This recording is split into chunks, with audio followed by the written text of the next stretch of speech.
ഇന്ന് ഞാൻ തയ്യാറാക്കുന്നത് റാഗി കൊണ്ടുള്ള അടയാണ്. ഇത് നല്ല ടേസ്റ്റിയും ഹെൽത്തിയുമായ ഒരു പലഹാരമാണ്. വളരെ എളുപ്പത്തിൽ എങ്ങനെ തയ്യാറാക്കാമെന്ന് നോക്കാം. അതിനുവേണ്ടി ഞാനിവിടെ 1 കപ്പ് റാഗിപ്പൊടി ഒരു ബൗളിലോട്ട് ഇട്ട് കൊടുക്കുന്നുണ്ട്. ഇതിനാവശ്യമായ ഉപ്പും ഇട്ട് നന്നായി മിക്സ് ചെയ്തെടുക്കുന്നുണ്ട്.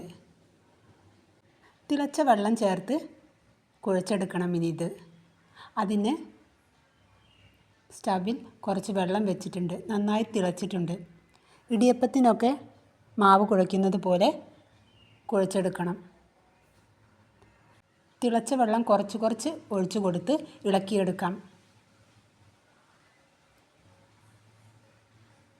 നന്നായി ഇളക്കിയെടുത്തതിന് ശേഷം അല്പസമയം ഇത് മൂടി വയ്ക്കാം. ഇനി ഇതിന് വേണ്ട ഫില്ലിംഗ് റെഡിയാക്കാം. അതിന് 2 കട്ട ശർക്കര എടുത്തിട്ടുണ്ട്.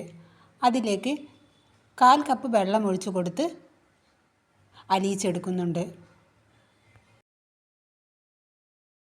പിന്നീട് ഒരു പാൻ സ്റ്റവിൽ വെച്ച് പാനിലേക്ക് അരിച്ച് ശർക്കരപ്പാനി ഒഴിച്ചു കൊടുക്കാം.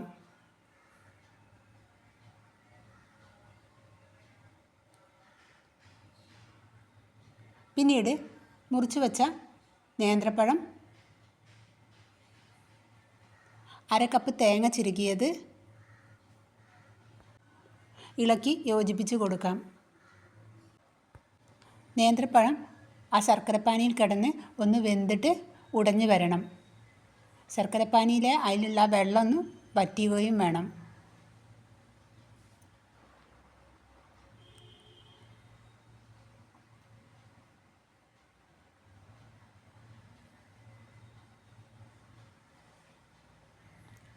ഒരു ടേസ്റ്റിന് വേണ്ടി ഒരു നുള്ള് ഏലക്കാപ്പൊടി ഇട്ട് കൊടുക്കുന്നുണ്ട്.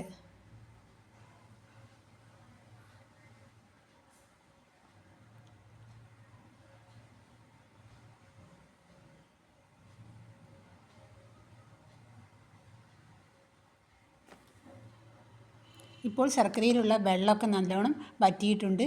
പഴം വെന്തുടഞ്ഞിട്ടുമുണ്ട്.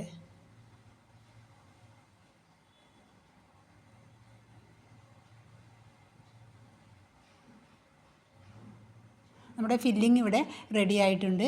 ഇനി നമുക്ക് സ്റ്റവ് ഓഫാക്കാവുന്നതാണ്. ഇനി ഞാൻ മൂടി തുറന്ന് മാവ് കുഴച്ചെടുക്കുന്നുണ്ട്. 1 സ്പൂൺ നെയ്യ് ഒഴിച്ചു കൊടുക്കുന്നുണ്ട്.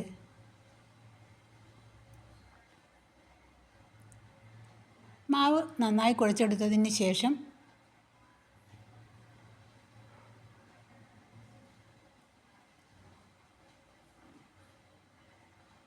ഇതുപോലെ നന്നായി കുഴച്ചെടുത്തിട്ടുണ്ട്. പിന്നീട് ചെറിയ ഉരുളകളാക്കി ഉരുട്ടിയെടുക്കാം. ഇതുപോലെ ഉരുട്ടിയെടുത്തിട്ടുണ്ട്. പിന്നീട് ആ ഉരുള എടുത്ത് പത്തിരി പരത്തുന്ന ആ പ്രസ്സറിൽ വെച്ചിട്ട് ഒന്ന് പ്രസ് ചെയ്ത് എടുത്തതാണിത്. ഇതുപോലെ പരത്തിയെടുത്തിട്ടുണ്ട്. ഇതിന് കുറച്ച് വാഴയിലയും ആവശ്യമാണ്. പിന്നീട് പരത്തിയെടുത്തത് കയ്യിൽ വെച്ചിട്ട് ആ ഫില്ലിങ് വെച്ച് കൊടുക്കുന്നുണ്ട്. ഇതുപോലെ ആക്കിയെടുക്കുന്നുണ്ട്. വാഴയിൽ വെച്ചിട്ട്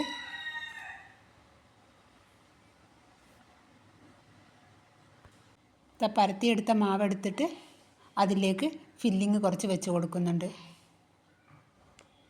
പിന്നീട് മടക്കിയതിന് ശേഷം ഇങ്ങനെ പ്രസ് ചെയ്ത് കൊടുത്ത് ഇതുപോലെ ഇങ്ങനെ പ്രസ് ചെയ്ത് കൊടുത്ത് വാഴയിലയിലേക്ക് വെച്ചിട്ട് നമുക്ക് ആവിയിൽ വേവിച്ചെടുക്കാം.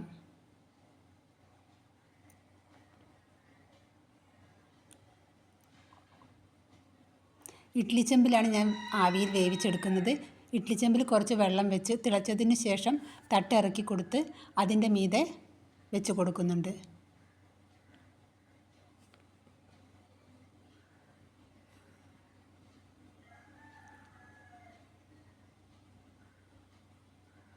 അങ്ങനെ അട മുഴുവനും വെച്ച് കൊടുത്തതിന് ശേഷം മൂടി വെച്ച് ഒരു 10 മിനിറ്റ് മീഡിയം ഫ്ലെയിമിൽ വെച്ചിട്ട് വേവിച്ചെടുക്കുന്നുണ്ട്.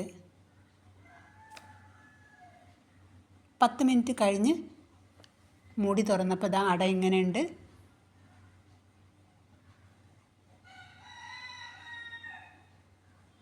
കണ്ടില്ലേ, നല്ല സ്വാദുണ്ട് കഴിക്കാൻ. നല്ലോണം വെന്തിട്ടുണ്ട്. സൂപ്പർ ടേസ്റ്റാണ്. എല്ലാവരും ട്രൈ ചെയ്ത് നോക്കണം.